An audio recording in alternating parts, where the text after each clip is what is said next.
Hello friends, स्वागत है आप सभी का ऑनलाइन प्रिपेयर चैनल में।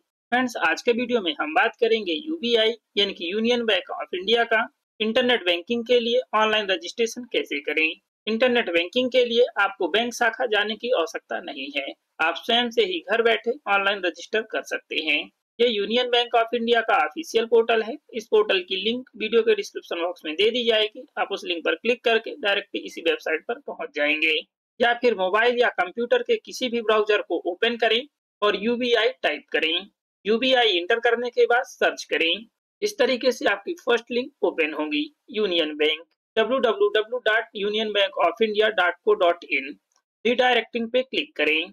पेज को रिडायरेक्ट होने दें। लैंग्वेज सेलेक्ट करें। इस तरीके से आपकी वेबसाइट ओपन हो जाएगी। अब यहाँ पर आप टॉप पे देख सकते हैं इंटरनेट बैंकिंग। इंटरनेट बैंकिंग पे क्लिक करें। क्लिक करने के बाद इस तरीके से आपका पेज ओपन हो जाएगा। अब यहाँ पर हमें सेल्फ यूजर क्रिएट करना है, यानी कि स्वयं को रजिस्टर करना है। स्वयं को रजिस्टर करने के लिए आपके पास यूजर आईडी होना चाहिए, जो कि आप अपने स्टेटमेंट या बैंक पासबुक पे देख सकते हैं। यदि आपके स्टेटमेंट या बैंक पासबुक में यूजर आईडी नहीं है तो आप उसे फॉरगेट कर सकते हैं। यूजर आईडी सर्च करने के लिए नो योर यूजर आईडी पे क्लिक करें। Enter the details to know your user ID. यहाँ पर आप अपना अकाउंट नंबर इंटर करें। केवल ऑपरेटिव, सेविंग या करंट अकाउंट ही फिल करें। इसके बाद अकाउंट नंबर पे दर्ज मोबाइल नंबर इंटर करें विथ कंट्री कोड, यानी कि आपको 91 इंटर करना है। इसके बाद कैप्चा कोड फिल करें और कंटिन्यू पे क्लिक करें। यूजर ऑथेंटिकेशन डिटेल्स, आपको अपने मोबाइल नंबर के पहले 91 इंटर करना है। यदि आपने करेक्ट डिटेल्स फिल की है तो अब आपके दर्ज मोबाइल नंबर पे ओटीपी प्राप्त होगा। उस ओटीपी को यहाँ पर इंटर करें। यदि आपके मोबाइल नंबर पे ओटीपी प्राप्त नहीं हुआ है तो रीजनरेट ओटीपी पे क्लिक करके ओटीपी जनरेट कर सकते हैं। अब आप प्राप्त ओटीपी को यहाँ पर इंटर करें। ओटीपी इंटर करने के बाद कंटिन्यू पे क्लिक करें। यूजर आईडी लिस्ट, यदि आपने करेक्ट डिटेल्स फिल की है तो इस तरीके से आपकी यूजर आईडी शो होगी। यह आपकी यूजर आईडी है, इसे आपको नोट कर लेना है। यहाँ पर आप यूजर स्टेटस देख सकते हैं, यूजर इज एक्टिव, यानी कि यह आईडी आपकी एक्टिव है। एंड लॉग इन या transaction is allowed. User ID note करने के बाद गो टू लॉगिन पेज पे क्लिक करें। अब हमें यूजर आईडी रजिस्टर करना है। न्यू यूजर रजिस्टर हियर पे क्लिक करें, या फिर सेल्फ यूजर क्रिएशन पे क्लिक करें। आप दो में से किसी एक ऑप्शन पर क्लिक करें। अब यहाँ से आप ऑनलाइन रजिस्ट्रेशन मोड सिलेक्ट करें। Transaction facility, retailer user with debit card. यदि आपके पास डेबिट कार्ड है तो आप इस ऑप्शन को सिलेक्ट करें। यदि आपके पास डेबिट कार्ड नहीं है तो आप इस ऑप्शन को सिलेक्ट करें। दो में से कोई एक ऑप्शन सिलेक्ट करें। यदि आपके पास डेबिट कार्ड है, यानी कि एटीएम कार्ड है, तो आप इसे ही सिलेक्ट करें, फर्स्ट ऑप्शन को। कंटिन्यू पे क्लिक करें।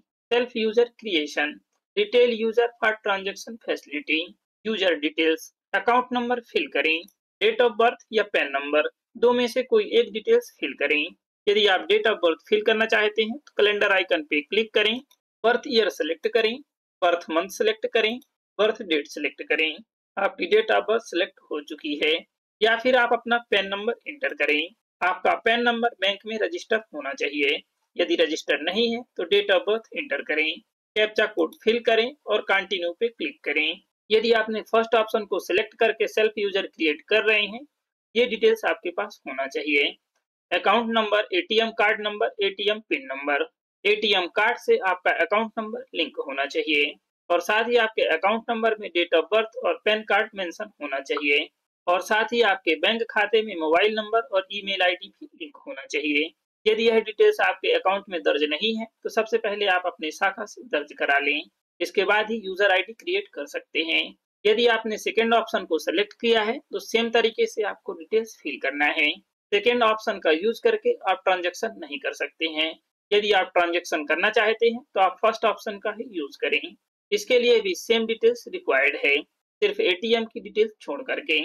अब आप सभी डिटेल्स को फिल करें और कंटिन्यू पे क्लिक करें। अब यहाँ पर हमें डेबिट कार्ड की डिटेल्स फिल करना है। एटीएम कार्ड नंबर इंटर करें और यहाँ पर एटीएम पिन नंबर इंटर करें, यानी कि एटीएम का 4 डिजिट पासवर्ड इंटर करें। फैसिलिटी टाइप सिलेक्ट करें। व्यू एंड ट्रांजेक्शन सिलेक्ट करें। यदि आप सिर्फ व्यू करना चाहते हैं तो आप सेकेंड ऑप्शन को सिलेक्ट कर सकते हैं। सभी डिटेल्स फिल करने के बाद डिक्लेरेशन चेक बॉक्स को टिक करें और कंटिन्यू पे क्लिक करें। अब आपके रजिस्टर्ड मोबाइल नंबर पे ओटीपी प्राप्त होगा। उस ओटीपी को यहाँ पर इंटर करें। यदि आपके मोबाइल नंबर पे ओटीपी प्राप्त नहीं हुआ है तो रीजनरेट ओटीपी पे क्लिक करके ओटीपी प्राप्त कर सकते हैं। ओटीपी रीजनरेट करने के लिए 60 सेकंड का वेट करना है। ओटीपी इंटर करने के बाद कंटिन्यू पे क्लिक करें। अब यहाँ पर आपको पासवर्ड क्रिएट करना है। पासवर्ड में आपका यूजर नेम मेंशन नहीं करना है और ना ही इस टाइप का कोई पासवर्ड रखें। आप अपना पासवर्ड 8 से 14 कैरेक्टर रख सकते हैं। पासवर्ड में स्पेस नहीं होना चाहिए। पासवर्ड में कम से कम एक डिजिट, एक लेटर और एक स्पेशल कैरेक्टर होना चाहिए। आपका न्यू पासवर्ड प्रीवियस 3 पासवर्ड से मैच नहीं होना चाहिए। हालांकि यह गाइडलाइन तभी फॉलो करना है जब आप पासवर्ड फॉरगेट कर रहे हैं। अभी आप यहाँ पर न्यू पासवर्ड जनरेट कर रहे हैं। सेट इंटरनेट लॉगिन पासवर्ड पे टिक करें। इसके बाद यहाँ पर लॉगिन पासवर्ड इंटर करें। यहाँ पर हम सिंपल के तौर पर पासवर्ड इंटर करके दिखा दे रहे हैं। ये हमने सिंपल के तौर पर पासवर्ड इंटर किया है। आप अपने अकॉर्डिंग यहाँ पर पासवर्ड इंटर करें। आपको अपना पासवर्ड अल्फा न्यूमेरिक ही रखना है ताकि आपका पासवर्ड स्ट्रांग रहे। अब यहाँ पर आपको पासवर्ड रिटाइप करना है, यानी कि दोबारा से यहाँ पर आपने जो पासवर्ड इंटर किया है उसे यहाँ पर दोबारा से इंटर करें। अब यहाँ पर आप ट्रांजैक्शन पासवर्ड सेट करें। ट्रांजैक्शन पासवर्ड इंटर करें। आपका लॉगिन पासवर्ड और ट्रांजैक्शन पासवर्ड सेम नहीं होना चाहिए। आप अलग पासवर्ड इंटर करें। ट्रांजैक्शन पासवर्ड कंफर्म करें, यानी कि दोबारा से इंटर करें। सभी डिटेल्स फिल करने के बाद कंटिन्यू पे क्लिक करें। The password is change successfully. आपका पासवर्ड चेंज हो चुका है। The password set successfully. आपका पासवर्ड सेट हो चुका है। यह आपका यूजर आईडी है, यानी कि आपका नेट बैंकिंग रजिस्ट्रेशन हो चुका है। अब हमें लॉगिन करना है। लॉगिन करने के लिए गो टू लॉगिन पेज पे क्लिक करें या फिर होम पेज पे आने के बाद रिटेल यूजर लॉगिन पे क्लिक करें। अब यहाँ पर हमें यूजर आईडी इंटर करना है और यहाँ पर पासवर्ड इंटर करना है जो आपने अभी क्रिएट किया है। यहाँ पर आपको लॉगिन पासवर्ड इंटर करना है और यहाँ पे कैप्चा कोड इंटर करें और लॉगिन पे क्लिक करें। यहाँ पर आपको यूजर आईडी और पासवर्ड सावधानी पूर्वक इंटर करना है। आपको अपना पासवर्ड 2 बार से अधिक गलत नहीं फिल करना है। यदि आपको पासवर्ड भूल गया है तो आप फॉरगॉट या क्रिएट पासवर्ड पे क्लिक करके आप अपना पासवर्ड फॉरगेट या क्रिएट कर सकते हैं। यदि आपको यूजर आईडी भूल जाती है तो आप नो योर यूजर आईडी पे क्लिक करके यूजर आईडी भी जान सकते हैं। यदि आपको अपने पासवर्ड को इनेबल या डिसेबल करना है तो आप enable disable login password via OTP पे क्लिक करके अपने पासवर्ड को इनेबल या डिसेबल कर सकते हैं। लॉगिन करने के बाद इस तरीके से आपका पेज ओपन हो चुका है। यहाँ पर इंटरनेट बैंकिंग से संबंधित रूल एंड रेगुलेशन है जिसे आपको रीड कर लेना है। यदि आप इन रूल एंड रेगुलेशन को प्रिंट करना चाहते हैं तो प्रिंट आइकन पे क्लिक करके प्रिंट कर सकते हैं। एक बार आपको इन रूल एंड रेगुलेशन को रीड कर लेना है। रीड करने के बाद एग्री पे क्लिक करें। प्रिय ग्राहक, बेहतर सुरक्षा के लिए आपको अपनी माई प्रोफाइल पे जा करके सिक्योरिटी फीचर अपडेट करना है। माई प्रोफाइल में जाना है, सिक्योरिटी सेटिंग में जाना है, इसके बाद चेंज टू एफए मोड पे क्लिक करना है और चेंज करना है। ओके पे क्लिक करें। इस तरीके से आपका इंटरनेट बैंकिंग का डैशबोर्ड ओपन हो चुका है। आप अकाउंट्स में टैप करके अकाउंट्स की डिटेल्स चेक कर सकते हैं। ट्रांजैक्शन पे क्लिक करके ट्रांजैक्शन कर सकते हैं। यदि आप सिक्योरिटी सेटिंग को चेंज करना चाहते हैं तो प्रोफाइल के सामने सेटिंग आइकन पे क्लिक करें। इसके बाद सिक्योरिटी सेटिंग पे क्लिक करें। यदि आप पासवर्ड चेंज करना चाहते हैं तो यहाँ से पासवर्ड चेंज कर सकते हैं। चेंज टू एफए मोड पे क्लिक करें। Secondary authentication mode.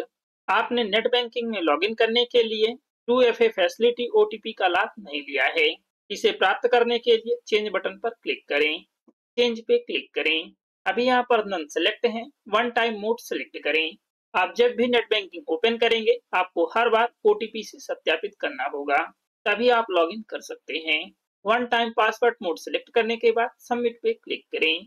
अब यहाँ पर आप अपना ट्रांजैक्शन पासवर्ड एंटर करें जो आपने रजिस्ट्रेशन करते वक्त क्रिएट किया है और यहाँ पर वन टाइम पासवर्ड यानी कि ओटीपी एंटर करें जो कि आपके मोबाइल नंबर पे प्राप्त हुआ होगा। यदि आपके मोबाइल नंबर पे ओटीपी प्राप्त नहीं हुआ है तो रीजनरेट ओटीपी पे क्लिक करके ओटीपी प्राप्त कर सकते हैं। ट्रांजैक्शन पासवर्ड और ओटीपी एंटर करने के बाद सबमिट पे क्लिक करें। आपका सेकेंडरी ऑथेंटिकेशन मोड ऑन हो चुका है।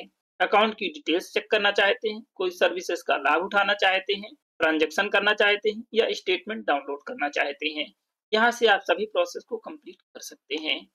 सभी प्रोसेस कंप्लीट करने के बाद लॉग आउट पे क्लिक करके लॉग आउट कर दें। अगेन लॉग आउट पे क्लिक करें। गो टू लॉगिन पेज पे क्लिक करें। अब आप यहाँ से दोबारा लॉगिन कर सकते हैं। आप जब भी लॉगिन करेंगे आपको ओटीपी से वेरीफाई करना होगा। आपको इंटरनेट बैंकिंग पूरे सावधानी के साथ ही यूज करना है। आपको अपना नेट बैंकिंग पूरे सावधानी के साथ ही उपयोग करना है। आप अपना पासवर्ड और यूजर आईडी किसी के साथ शेयर ना करें और समय समय पर आप अपना लॉगिन आईडी और पासवर्ड को चेंज करते रहें। नेट बैंकिंग में आपको अपना पासवर्ड स्ट्रॉन्ग रखना है। आई होप कि ये इन्फॉर्मेशन आपके लिए हेल्पफुल होगी। यदि ये इन्फॉर्मेशन आपके लिए हेल्पफुल है तो प्लीज वीडियो को लाइक और शेयर जरूर करें। यदि आप चैनल पे न्यू हैं तो प्लीज चैनल को सब्सक्राइब जरूर करें और साथ ही बेल आइकन को भी प्रेस करें ताकि हर वीडियो की नोटिफिकेशन आपको मिल सके। Thank you.